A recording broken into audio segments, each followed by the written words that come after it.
अस्सलाम वालेकुम। Drama serial हया जिसकी आने वाली एपिसोड में आप देखेंगे कि जब आफाक अपनी जमीनों पर जाता है तो हाकिमजादा के लोग उसको अगवा कर लेते हैं और हाकिमजादा के पास ले जाते हैं। वो हाकिमजादा को कहता है कि तुम मुझे इस तरह यरगमाल नहीं बना सकते, तुम मुझे इसका कीमत बताओ अपनी, मैं तुम्हें जितने पैसे मांगूंगा दे दूंगा और तुम हमारी जमीन का कब्जा छोड़ दो। तो उस पे वो कहता है कि ये जमीनों का नफा नुकसान आप जैसे बिजनेसमैन जानते हैं, मैं तो इन चीजों को नहीं जानता और मेरी ऐसी जुर्रत कि मैं मुबारक मजदूर के बेटों को यरगमाल बना लूं।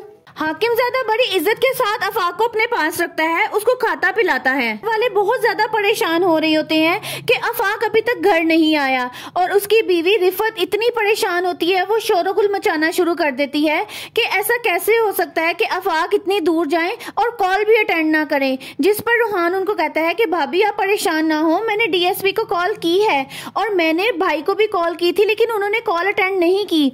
तो जिस पर रिफत कहती है कि ऐसा कभी हो ही नहीं सकता कि वो इतनी दूर जाएं और कॉल ना अटेंड करें, इसका मतलब ये है कि उनका मोबाइल उनके पास नहीं है। जी ये बात सुनकर घर वाले और ज्यादा फिक्रमंद हो जाते हैं। हाकिमजादा आफाक से कहता है कि आप एक माफीनामे पे मुझे साइन करके दें। आफाक कहता है कौन सा माफीनामा? कहता है माफीनामा, मेरी जुबान में तो माफीनामा कहते हैं कि आप मुझे उस पर साइन करके दें कि आपका आइंदा इस जमीन से कोई ताल्लुक नहीं है और ना ही आप इस पे कब्जा करने की कोशिश करेंगे। जिस पर आफाक बहुत परेशान हो जाता है। आफाक थोड़ी देर तक घर वापस आ जाता है और जब वो घर वापस आता है उसको देखकर सबकी परेशानी खत्म हो जाती है। फिर वो सारा मामला मुबारक मजदूर के सामने रखता है। मामला सुनने के बाद मुबारक मजदूर कहती है कि मैं बिजनेस का नुकसान तो बर्दाश्त कर लूंगी लेकिन मैं कोई जानी दुश्मनी नहीं पालना चाहती। तो दूसरी तरफ आफाक उनसे कहता है कि हमें पहले ये देखना होगा हमने ये डील करनी भी है या नहीं, लेकिन रूहान अपनी जिद पर कायम रहता है। वो कहता है कि ये बात तो आप जहन में डाल लें कि ये प्रोजेक्ट तो मैं करके रहूंगा।